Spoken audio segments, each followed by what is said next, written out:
Greetings, everyone. Good to have you with us today. We're starting a brand new week here in the middle part of December. This is Insight to the End Times. I'm Dr. Brian Scott. Thanks for joining us today. This week, we're going to be sharing some events that are going on in the world right now, or have been going on in the world, that all point to the perilous times that the Apostle Paul referred to in 2 Timothy chapter 3, verse 1. When he warned Timothy and the believers in Ephesus at the Ephesian church, he said, know this, in the last days, perilous times will come, or extremely dangerous times will come. And then they go on to list about 24 or 25 elements of the danger that he was referring to. Well, I want to share some things that have been going on. I've been reading newspapers I started reading newspapers as a young kid, and that was a long time ago. And I've always continued to read newspapers, and I still do to this day. One of the papers I read is a national paper here in Canada. Excellent writing, excellent editorials. I appreciate them. I have been cutting a lot of them out for several years now. In fact, I've got 3 file folders, and each file folder is about that thick with newspaper clippings. So I will refer to a couple of those this week in our webcasts or our podcasts to just show you how severe things have become. But let's get into some things today. It seems to me, and maybe to you as well, that our governments have come to the conclusion that they're the only ones who know what's best for us. And they've also come to the conclusion that the more government we have, the better it is. Well, you may or may not agree with that. I don't personally agree with that at all. I'm in favor of having my personal rights maintained, where I get choices and I get to make my own choices, et cetera, et cetera. So let me share a couple things that have been occurring. And I want you to realize before we get into these things, there's a good side to these things. There's also a bad side. I'm going to be focusing on the potential for the badness that comes out of these events. Not too long ago, one of our provinces here in Canada, we have 10 provinces, 3 territories for 13 jurisdictions. One of our provinces passed a piece of legislation which gave the government, or it put into effect, the power to access patients' individual medical records. And this bill that they passed allows them to create and maintain an electronic database of the personal medical information of the residents of that particular province. Hey, this is Matt from Insights to the End Times. I wanted to interrupt just for a quick moment and ask you to do us a huge favor. If you could go ahead and hit the like, share, or subscribe button, it would allow us to make sure that you stay up to date with all the latest videos from Dr. Scott. Now back to the episode. Now, the good side of that is digital records means that no matter where they go for medical care, whether it's to their own personal doctor or whether it's to a doctor in another region if they're out of town visiting or whatever, or to an emergency hospital or to a clinic, that these other individuals will have access to the information and know the things that have been done in the past and the things that they may be allergic to and so on and so forth, so they don't do something that would make the situation worse. That's the good side of having the material available on a digital basis across the province. I'm sure there's other positive impacts or effects as well. But the part I'm concerned about, and the part that was raised in the editorial, is that it may allow other departments, other bureaucracies, other politicians, for instance, or departments within the government to access that information. And they may begin to look at the information from the point of view of this individual, there's merit in treating them. This individual, there's no merit in treating them. This situation is beyond fixing. Age is an issue, whatever the case may be. It gives them too much information And too much information allows them to make decisions which may not be in our best interests. That's the concern. So if we have different medical categories being established, then citizens may or may not have access to the kind of care that they need and would appreciate. Now, it really boils down to our personal freedoms are under attack. And the things that we've paid for all through our lives, through our taxes and through our contributions to various pension plans and things of this nature, may or may not be as free as we anticipated they would be. So why would it be the government's business to know what my medical conditions are? It's never been the case before. Why is it the case now? Well, I'll tell you why it's the case now. It's because we have more people than we have medical facilities. We have more people than we have medical doctors, especially at the general practitioner level or the GP level. We have way too many people accessing emergency care because they don't have a doctor. We have people living much longer than they used to live. And bottom line is we don't have the money to support the healthcare system that we used to enjoy so freely and so expertly provided. So the bottom line is we got to crunch. And when you got to crunch, steps are taken to alleviate the crunch. I hope you're on the same page with me as it pertains to this. So our medical information, should it not be personal, private? Amen. If digital medical information is going to become the norm, what about digital financial information? Financial information, banking purposes of a digital nature. That's a whole different topic.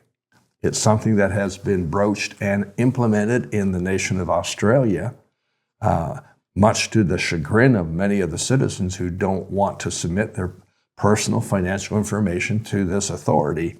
So we are at a dilemma time. And so this bill that's been passed in one of our provinces and has gone into effect as well as I know, as far as I know, it's gone into effect. I'm sure it's having good positive impact, but the potential is there for things coming along in the future. We may want to reconsider whether or not this is something we favor. Now, why do I raise that? Well, it removes the privacy of our life. It removes the personal information about our life. It makes it available to those who may not have our best interests at heart. A loss of personal rights, freedoms, etc., etc. Now, our governments used to respect us in this respect, personal dignity, personal integrity, and so on and so forth. They also used to help us and urge us to fulfill our personal aspirations and our goals and so on and so forth. But things have really shifted and changed a great deal. And we're seeing a tremendous loss of potential norms in our government. We go back to this verse. It says, perilous times are coming. Well, they're here. They're not coming. They're here. They're already here. I was in a conference just recently, and I made a list of the most recent things that have been proposed or initiated in our country that are very restrictive and very much an infringement of our personal rights and freedoms. And I was appalled at what I was recording. I'll give you a couple instances real quickly. Here in Canada, there's been a major issue for several decades, I guess you could say. And this deals with the historical treatment of Native children in the western provinces of Canada, whom they say many of them were removed from their families and put into a residential school. And there's been all kinds of horror stories about this.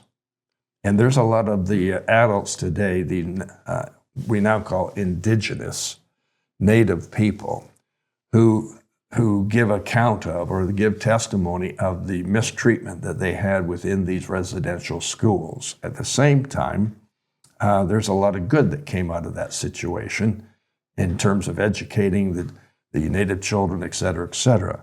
But it wasn't all that long ago here in Canada that a native chief came out and said that there's a school out in British Columbia, and that school is closed, been closed for some time, but there's a graveyard, they claim, that has something like 250 grave sites where children were buried that were malnourished, died of sickness, disease, etc., or abuse within the residential school system. So the statements have been made by a native chief, as I recall, and the government picked up on it. And our former leadership here all of a sudden had this notion that they wanted to go after our history and eliminate it, and talk in terms of how horrible our country was, to the point where some of our original leadership, our prime ministers, the early prime ministers who did great things for the building of the railroad from coast to coast, from all the way from the British Columbia Pacific shoreline all the way over to the Atlantic Ocean. This was a massive, massive undertaking. And under their leadership, this was accomplished, as well as many other tremendous things. But all of a sudden, now they're tainted with this, hey, you were the one who initiated the residential school system, and you're therefore responsible for having killed all these children. So it wasn't all that long ago, about a year and a half ago, that our prime minister decided, because of his leaning in this desire to eliminate our past and cry about our past over and over again, he decided to lower the flag to half-mast, which is done to honor someone who has passed, and usually it's a 2 or 3 day thing. It lasted for over 6 months in our country. They have never, ever, to my knowledge, and I stay on top of this, they've never, ever found an actual grave with a cadaver in it, a body in it. They've stated that there are, but they've never found one. So here we are with this issue. It's a very volatile issue, a very strong political issue. And we have people who are still pounding the drum on it. We have people who say it possibly never happened. So a legislative member, an elected member of our federal parliament, came out with a proposal just recently that it should become a criminal offense for anyone denying that this occurred. We have no proof that it did occur. But if you deny that it occurred, they want this to be made a criminal offense, punishable with a hefty financial fine or some time in prison. What's that all about? Can I not have my own opinion as to what may or may not have happened? Can I not do my own research, do my own reading, do all my historical references to see whether or not I am in favor or against it? And can I have the right to have an opinion, either pro or con? This is the way life has always been. But now, no, we can't have an opinion. No, we can't have freedom of speech on this issue. And they're proposing, now whether it ever goes through, that's a good question. But the fact that they would even have the gall to propose it indicates the perilous times we're living in, that they feel they have the right to tell me what I can believe, what I can say, what I can express. I don't know, maybe that doesn't rub you the wrong way, but I see it as a slippery slope. Here's a second one. Our nation here has been on a green initiative for several decades. And it's we have had a government that was very, very heavy green initiative, climate control, imposing taxes on us for the creation of carbon monoxide, et cetera, et cetera. They call it the carbon taxes. And they're very severe, actually. And that means when we go to the gas pump to gas our cars, we're paying a hefty amount of tax just for this carbon issue. So another elected member of our federal government, a different province, he comes out and proposes that there be a criminal offense with a fine and or imprisonment should we show our favoritism for fossil fuel development. If we're in favor of continuing our gas and oil exploration, et cetera, and we show that we are pro fossil fuels, that ought to be an offense. Folks, give me a break. Oh my gracious. The intrusion on our privacy, the intrusion on our public, our personal opinion. This is perilous times. You have to watch what you say. You have to watch who you say it to. You have to watch what the context is. Like, wow, we're in trouble. Here's my final one. So, unbelievable. The statistics are in favor of us continuing with fossil fuels as well as developing alternate sources of power through solar and wind and so on. No problem with that. But why would you nail me for wanting to gas my car? You might think, you're going overboard. You don't know the slippery slope that this causes. Here's the last one. Canada has been involved in medical assistance in dying. It's the MAID system, M-A-I-D, for about 10 years now.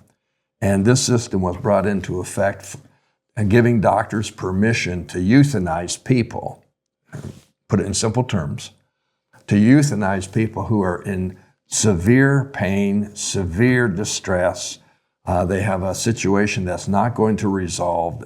They may be on life support, et cetera, but it's their medical condition is so severe that the only way to relieve it is through euthanasia.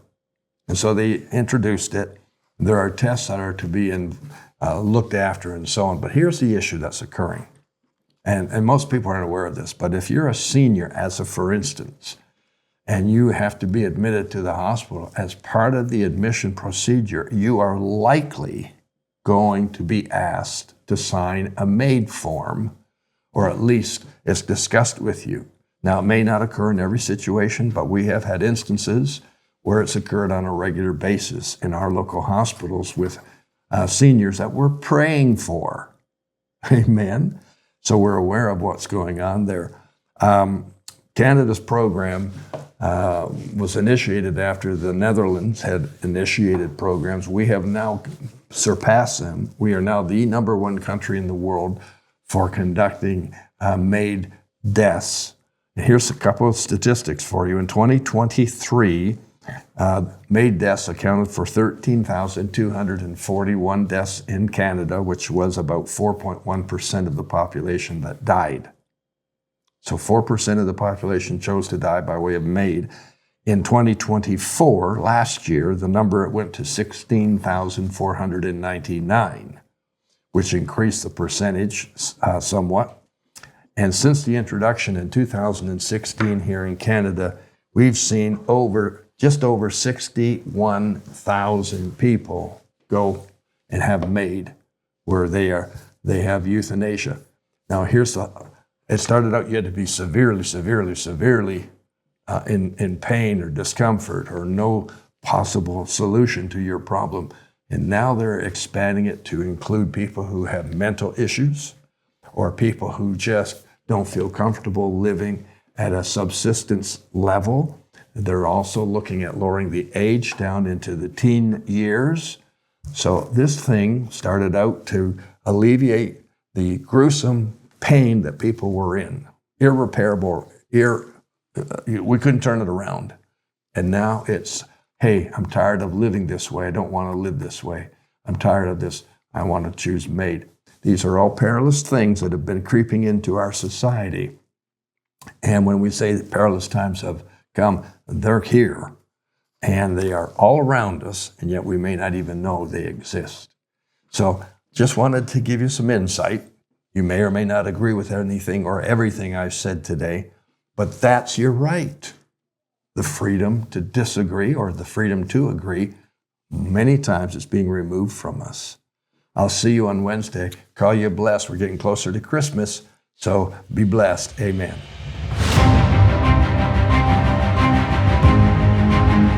Hey, thanks for watching this episode of Insights to the End Times. I hope you enjoyed it.